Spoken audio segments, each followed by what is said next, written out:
host, Brian Billick, joins us in studio. My nemesis. No, you love me now. That's 25 years ago, man. What, dude? I've got the ring here if you want to just take a picture. Look at this. Look at this. Torturing me. This time of year, Coach, it's chaotic. You know this because you analyze this as well as I do. It's so much nonsense. It is. Can you imagine tonight, based on the numbers, there may be upwards of 15 million people watching tonight. Now, that's going to outdraw NHL and NBA playoff games. Games. Right. I sound like Allen Iverson, but games, man. We're talking about the games. Not practice. Not practice, but the games on a show that's really nothing more than making a list. Right. Isn't that incredible? Right. It is. And we don't even know what that list is, but the speculation around this. I know you've done this. Who do you like? Who do you not like? But the pressure that these coaches and general managers feel, can you put it into words? You know what? And particularly now, because it's so pervasive and with social media and people have how many mock drafts, a lot of which, and it's great because they want to follow this and that. But the fact of the matter is they don't know the difference between a quarterback and a quarter pounder, right?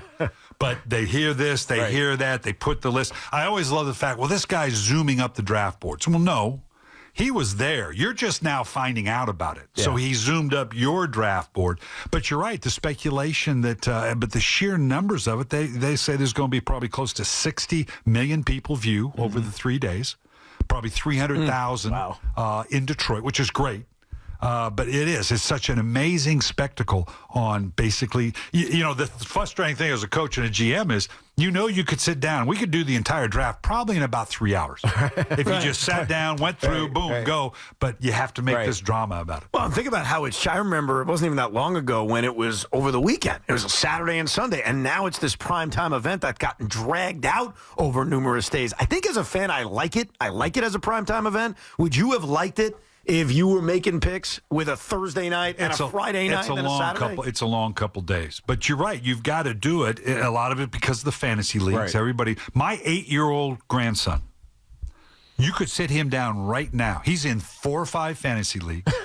He could tell you, you give him a team, he'll tell you the quarterback, his completion percentage, who the starting running back, receivers, tight ends, wide receivers. I mean, like he's reading it off a computer. It's absolutely amazing. Now, when you look at the draft, it becomes now so focused on quarterbacks. Yeah. Now, earlier, I know you were doing some hits. You're on a media tour here. You were talking about these like courage films that you would give your quarterbacks.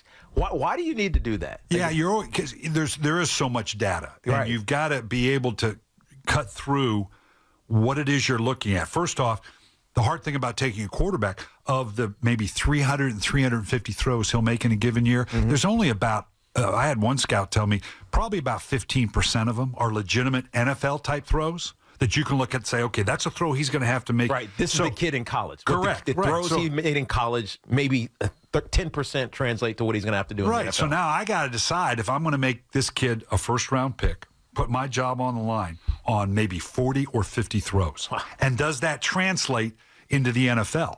And that's the tough part, because when it comes to I wrote a book on it called The Q Factor. I think we talked about when I wrote it in 2018. The fact of the matter is that all these young men have got the credentials. They are deserving of being top round picks. Okay, no matter what the analytics, you can like one over another and they're touching and whatever. At the end of the day, 50% of them are going to fail. That's just the numbers. That's what it's going to be. And you would think in today's, with the analytics and the experience, and the bottom line is Bill Walsh always reminded me, nobody knows anything when it comes to quarter. You really don't. You can think, you may be on the positive side of the 50-50 equation, so think you know what it is to be a great quarterback. Because the hard thing is, any other position, you can kind of quantify it to a degree. Yeah, of course. But for the quarterback position, if the three of us here discussed, let's name the top 10 quarterbacks of all time. Between the three of us would come up with, 12, 13 guys. Yeah. But then look at each of those guys. What made them Hall of Famers? What made them great? Something different for each. Right. Whether it's the quick release of a Dan Marino, the pure throwing action of Warren Moon, the athleticism of Steve Young, the intellect of a Tom Brady or a Peyton Manning. I mean, each one had something. They all had obviously fundamental abilities, but there was something about them that made them great. So that's what you got to ask yourself about these 5 guys. Yeah. What is special about them that's going to translate into the NFL that's going to make them great? And that's a lot tougher. Do you feel, looking at any of these 5 guys, that any of them can be great? I think they all can be great. They really can. You can make a case for all of them. And again, you're going to be wrong half of the time. The book I alluded to, we did the 2018 draft. And what we did is we took the draft. That was the Baker Mayfield, Sam Darnold. I remember it well as a Jet fan. Yeah. Josh Allen, Josh Rosen, and Lamar Jackson. Yeah. Right. And they're across the board. Here was the reason why they were there. And we tracked them going in, and here's why we think they're good, or what's said about them, what teams took them. And then we didn't actually write the book until a year and a half after, because we didn't, and it wasn't a revisionist, afterwards going, oh, well, I knew. Yeah. And there again, you had 2 of them that turned out okay with Allen and Lamar Jackson, and 3 of them are not. How much of it is organization? Because I think as Jet fans, we assume our organization, different names, sometimes it's Adam Gase, sometimes it was the Saleh era, that they led to screwing up at quarterback prospect. It's a combination of both, because it's a matter of, certainly they have to have the talent, and sometimes it just doesn't translate. And it does have, because, are there guys that probably had the talent but just got into the wrong circumstance? That could be true. Yeah. We talked with Bill Polian, and he was great. I was appreciated him being so honest. Remember, that was the Peyton Manning, Drew Bledsoe draft. Now everybody, I knew Drew Bledsoe. That's a bold-faced lie.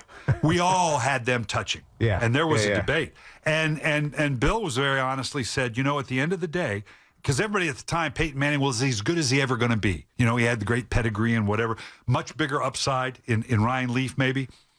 And he said they were touching. Ultimately, for them, they said it was what we wanted to be as an organization, and the personality what that he represented. That Peyton Manning was the right choice. Right. And it turned out to be the right choice. God, yeah. But Bill Polian, Hall of Fame general manager, was basically saying, we rolled the 50-50 dice, and we happened to finish on the positive side of the 50-50. Right. Is it healthy, Coach, that we feel like the quarterback is the end-all, be-all to winning? Because, I know this because how you guys beat the crap out of us in 2000 season, 2001 Super Bowl. You guys were built with defense, right? Obviously everybody talks about Ray Lewis, but Ray Lewis was the least of our problems when Sam Adams and Tony Siragusa, may rest in peace, are literally, and I'm not even joking, 700 pounds in the middle of your defense, but athletes, right? And you got slugs, and it used to be complete. Right. Now it's find the quarterback. I feel like it's unhealthy. It is, and you can lose track sometimes or lose your way if you think it is all just the quarterback. But in today's game, we got to remember when we won that championship, Tampa Bay and New England, the next with Brad Johnson and a rookie, the GOAT, Tom Brady. Those teams you could win with great defense because we were at a nexus point. We were transitioned out of the Marinos, the Elways, the Montanas. We had not yet come in to the Mannings and the Breezes and the Bradys and the like. So there was a void of the dominant quarterback play. So great defense, complete team could win a championship. Interesting. Today, you better be a complete team, but you better have that quarterback. He doesn't have to be a Hall of Famer. Right. But he better be competent enough on a long enough playing field to where you can throw the game on his back at key times, particularly in the playoffs. So in that standpoint, no, you better get that right. So it is important. But the other stuff's pretty important, too. No doubt. We're talking to Super Bowl winning head coach Brian Billick. So the big debate around here for tonight is what the Giants should do. And Tiki has an opinion as a Giant legend. A lot of Giant fans have been screaming and yelling, do they get a quarterback? Do they already have a quarterback? If you were Joe Shane, year 3, you're picking at 6, you could always trade up. What would you do? Well, that comes down to where are you on Daniel Jones? Mm-hmm. Where do you do? Is there a conviction there that we think? Well, he feels healthy, right? They're saying he's healthy, and I think that's half the battle. That with him, can be a factor. Bill Walsh was a firm believer that by the 22nd, 23rd game, if they're not it by then, they're not. Now that could happen before. But if you don't see it by then, that's really as a starter, if he starts going in the first year and a half or so, if you still have some questions, Kenny Pickett in Pittsburgh's a perfect example. The end of this last season looked pretty good. Not last season, the season before. Right. He was on the uptrend. So now he had that half season. Okay, now you're the guy. Well, clearly you got through and went, no, this is so you pull the trigger and you go. So that's really what they have to decide on. Do they think Jones is that guy? If they think Fields okay, and you can then great. If that's the case, and it looks like you've rolled the dice that way, then yeah, you go someplace else. And the good news is when you have a draft, when you have this many quarterbacks taken early, some awful good players Right. pushed back into you. Guys that normally, a Marvin Harrison, who normally would go number one, that tackle, maybe it could be number one or two. Some good player could get pushed. So the idea of falling back a little bit, let someone else move up in that spot, because there's going to be a blue chip player that normally wouldn't be there because we're going to take 3, 4, 5, however many quarterbacks in the top 10 or 15. That can be a pretty shrewd move. And see, that's why I get excited about the skill position players and the offensive linemen and these other non-quarterbacks in this draft, because people are desperate for the quarterback. Denver is desperate for a quarterback. The Raiders are desperate for a quarterback. The Minnesota Vikings, I mean, how they traded to get back into the first round, so they have assets to trade up because they're desperate for a quarterback. One of these wide receivers, I'm right there saying they're almost all three of those guys, Adunze, Marvin Harrison Jr., who you mentioned, and Malik Neighbors, they feel bust-proof, right? And if that guy falls to you, how do you not take him, right? Because at the end of the day, you have to take a star if you're in the top 10. And if you don't, it's eventually going to cost you your job, right? And some guys get away with doing it and not like your guy. And that's Joe Douglas got away with it with Zach Wilson, but he fixed it because he brought in Aaron Rodgers. That's what worries me about this quarterback draft, because you go back and look, and when you look at the years when 4 and 5 guys are taken, 9 out of 10 times it's because of need. Need's a terrible evaluator. And because there's so much need at quarterback, sometimes these guys can get elevated, and then that falls into that 50-50. When you look back, look at the 2021 draft, only one of the 5 quarterbacks is even with the same team. 2018 draft, we just talked about, where 2 out of the 5 have made it.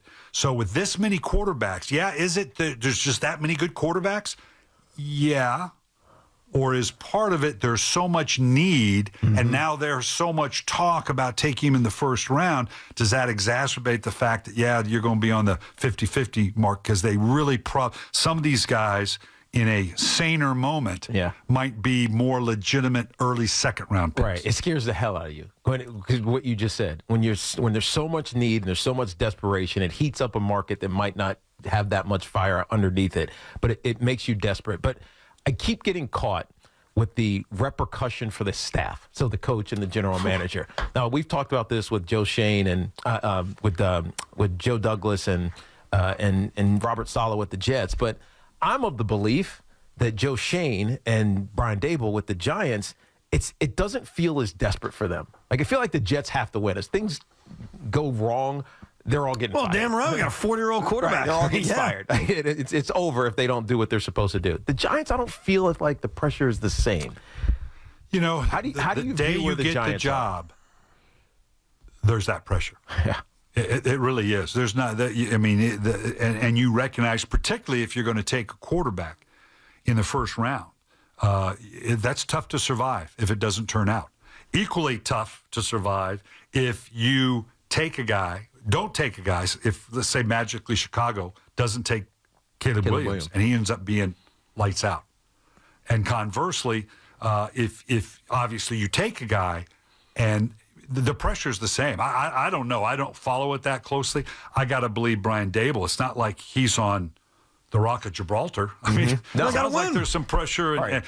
Is that pressure there? Yes, it is. Do you think about it all the time? You let it overwhelm you? No.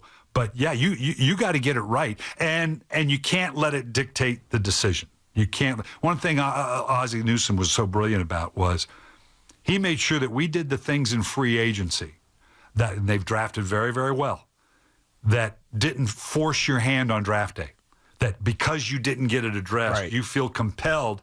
It's that everybody, how many times are we going to hear, well, it's the best player available, best player on the board. Right.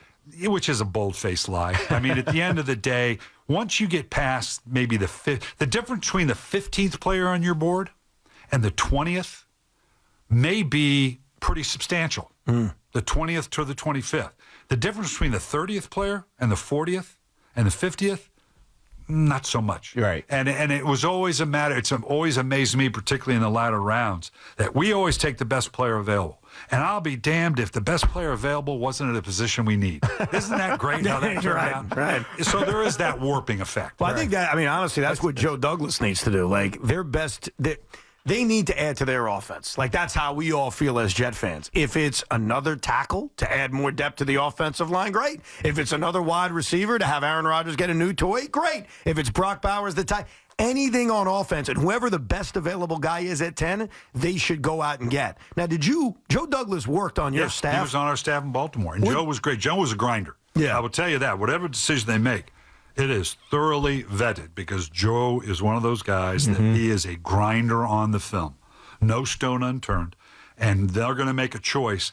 They're going to believe in their hearts this is the guy. But again, you can't let it dictate by need. It does tend to work out that way.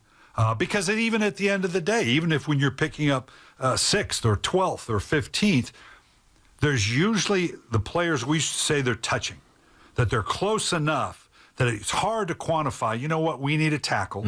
But this DB and this tackle are really about the same. And it's hard to separate the two, so why not take the tackle if that's more of a need? Now, you got to be convinced that they really are the same. You can't talk yourself into a guy that the tackle, he's really not as good, but he's kind of as good, particularly if you're talking, because the Giants are picking in that blue chip area. Yeah. You can't pass on taking a blue chip. And usually the blue chip board usually will go anywhere from 8 to 10 players in a given year. Yeah. And that's why you got to think real hard about trading out. You hear this, people trading out away from the blue chip. But now, if it's the quarterback, that's fine. But you never trade out of that blue chip player. I got to tell you, I'm very distracted by that ring. That is such a big, beautiful ring. Quiet. Well, he's got a beautiful ring on. What am I telling you? You're doing that on purpose. No, I'm not. I don't have a ring. I'm a Jet fan. I just think it's a very nice ring. Wow, very big, man. Tell us about Signal Relief, by the way. This we talked about it before, Tiki. This is the real deal. And the more I use this product, Signal Relief is basically it's a patch. It's not an icy patch or a TINS patch. There's no goo or ointment. This is a standalone, reusable patch. You put it where you need it. That's what I love about it. Well, I'm getting old. No, believe me, then you got a lot of places you need it, right? But it works with the electrical signals in your body. And pain is nothing more than an electrical signal, right? This helps mitigate that pain. You put it where you need it. I'm 18 holes on the golf course. It goes to my lower back. It helps you, then allows you to work through that pain because motion is medicine, right? That's where the real, that is the get you out of the train room and get you back on the field. That's where the rehab came from to work through it. Signal Relief is the real deal. You need to go to signalrelief.com and check out the science behind it because it's brilliant. But it mitigates that white noise of pain and helps you now work through and get that motion of medicine. It's the real deal. Go to signalrelief.com. Put in promo code COACH. You get 20% off.